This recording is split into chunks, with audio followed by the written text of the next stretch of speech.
Hi everybody! Every once in a while I like to stop what we've been doing and just do a quick check and make sure that we've all been following along and really getting a grasp of what we're doing. So today we're going to make a template page. Today I want you to create a page called index.html. This page should utilize all those semantic tags that we've been talking about. The header, some sort of main, a footer. And what I want you to do is I want to make sure that those elements are not empty. Thirdly, I want to make sure that your page validates. So let's stop for a second and think about all the things we've learned. You've learned how to make elements. You learned how to validate them. You've learned how to save your code. So if you've only been listening and you haven't been coding, now's the time to jump in with me and start coding. So let's start with the shell. If you remember, every web page has three main parts. It has your doc type, which says, hey, browser, I'm going to use HTML5. It has your metadata, which says, I'm going to use this type of language, and this is what the title of my page should be. And finally, you're going to show your displayable content. So now's the time to stop. If you've been looking along your phone or whatever, I'd really love you to burst open an editor and start typing along with me. So I've brought up Sublime, which is the editor I like to use.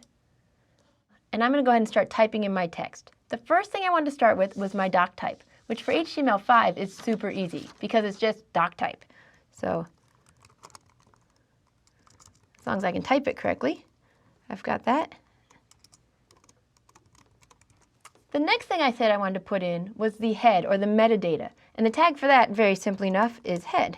Now, if you've been following along as I code, you would know that most of the time my code has this really nice kind of color signature to it, and you can follow along with the different parts. But right now, all my text is just white.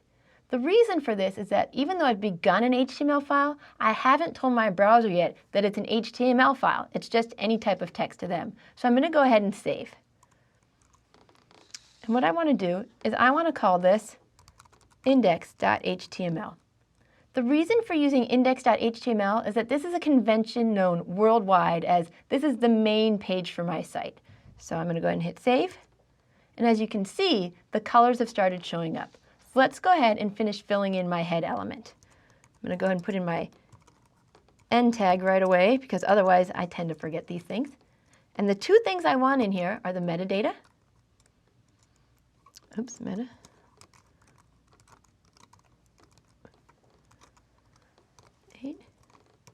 And the all-important title. The title, again, is what shows up on the browser's little tab. It doesn't show up on the page itself. It shows up in the tab.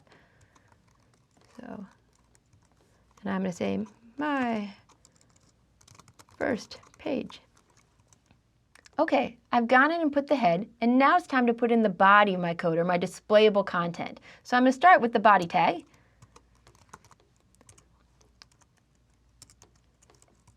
And I'm actually going to go ahead and end my HTML tag while I'm thinking about it at the same time.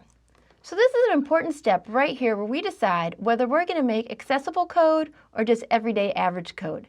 Accessible code is broken into parts. You have your header, you have your main, you have your footer. So let's at the very least use a main and a footer here, letting our user know how you can distinguish between the two types of content. So when I put in main and I put in footer, it may look like I have content, but really I don't have anything yet. So I'm going to save my file, and I'm going to use open in browser, and just take a look at what we've done so far. And as you can see, I do have that little part along the top that says my first page, but what I'm missing is any type of real content. It knows there's a main and it knows there's a footer, but there's nothing else really there. So let's go ahead and put it in. So I will put in a little paragraph tag that says, this is my main code. And down, oops, I shall leave it just like that. And in my footer, I should put in some more information. Think of a more interesting footer. Okay, so I'm going to go ahead and save my page really quickly. And let's go ahead and take a look and see if there's any, oops, wrong button. And take a look and see if there's anything there. Oh, there we go. We have this is my main code and think of a more interesting footer. So it works. My code works and it's displaying the things I wanted it to display.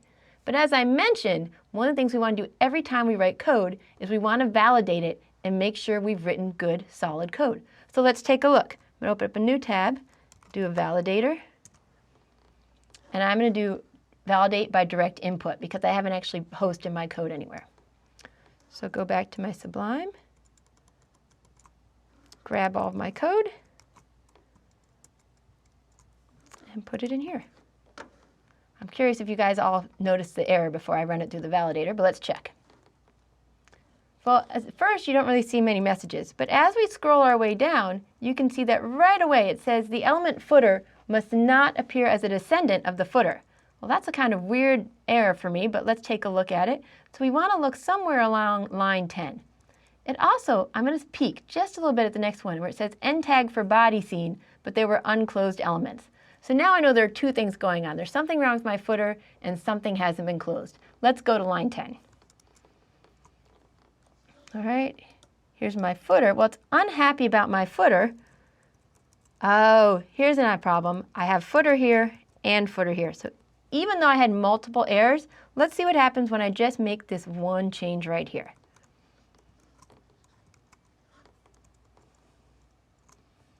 All right, I'm going to go back here. I kind of do this the long way, but I always prefer it that way.